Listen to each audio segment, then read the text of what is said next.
Hi, I'm Nick Speed and you join me today at Little John's Lakes in Ollerton near Nottingham, and today I want to discuss with you some new products from Dynamite baits, the new Pro Expander pellets. They only just come out and they're absolutely brilliant. I've been using these for a while now, so today it's about explaining to you the products and how to get the best out of them. So first of all, they come in three different colours. We've got the original, which is a 4mm, 6mm, and they also come in a micro size, which is about a 2.5mm. And also they do them in a betaine green and a red krill, so it's perfect. Three different colours, cover for nearly all your commercial fishing.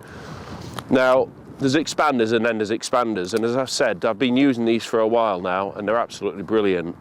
Quite easy to prepare as well, so you can just do them on the bankside when you get to your peg. You don't have to worry about doing them the night before.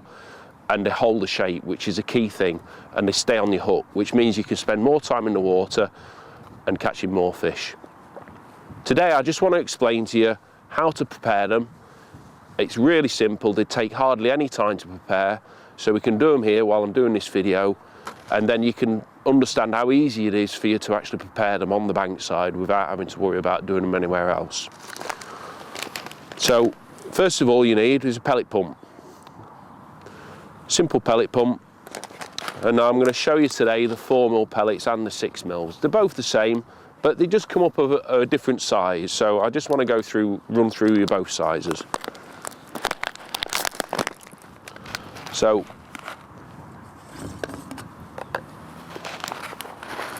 just empty a few out. Now the thing is with pellets, is what a lot of people do is they use the pellet pump to actually speed up the process of softening that pellet up. The only reason why I use a pellet pump is to make them sink. The more times you pump that pellet, the more you're breaking up that texture of the pellet. So that means if you're pumping it time and time again, you'll find that your pellets break down really quickly. All you really want to do is pump them a couple of times so they sink, and that's it. And then you'll find they're a lot tougher, which means they're not going to come off your hook as much, and you'll be able to spend more time in the water catching fish. So all I'm going to do is just fill it right to the top there, as you can see, and I'll pump them once or twice. And as you can see, I've pumped them twice there, and they're all going to the bottom. It just might need one more. There we go. So they've all gone down to the bottom now. So we're going to drain that water off.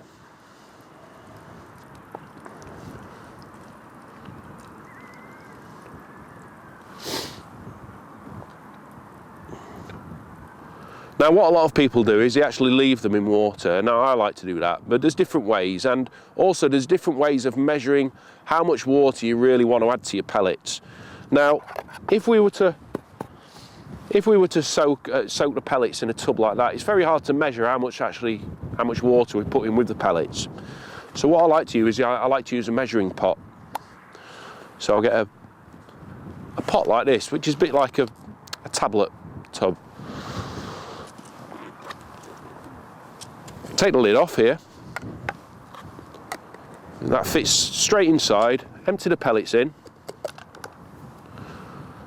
and because it's a smaller circumference, I can now control how much water I'm going to put with those pellets. So by using a smaller tub means that every time you do your pellets, you're putting the correct amount of water in every time, so you're getting a more consistent pellet, rather than using a tub like that.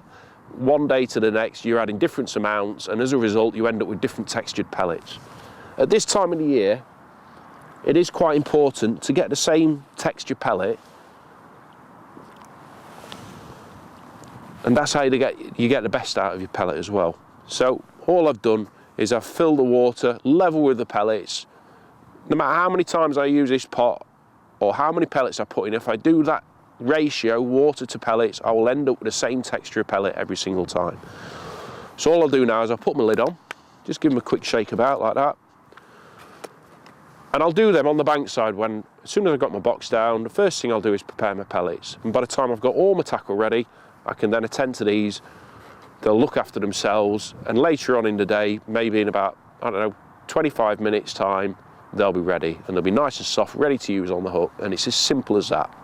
So that is pellets in water. The other way of doing it is you can put them in a bag with the same amount of water and seal it up, but to be honest with you, it's a very, very accurate way of adding the correct amount of water.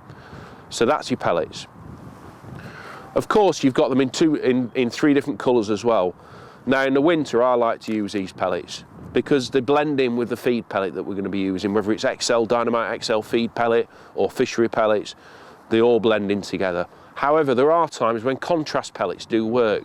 So I'm a big believer in red krill pellets. They work really well because they stand out from what you're feeding. So don't just stick to these as well. Give the others a go because you'll find you'll get some good results from using a contrast pellet. So hope you catch plenty of fish, and hope this information's been of use to you, and get out there and put them to use because you'll be surprised with your results.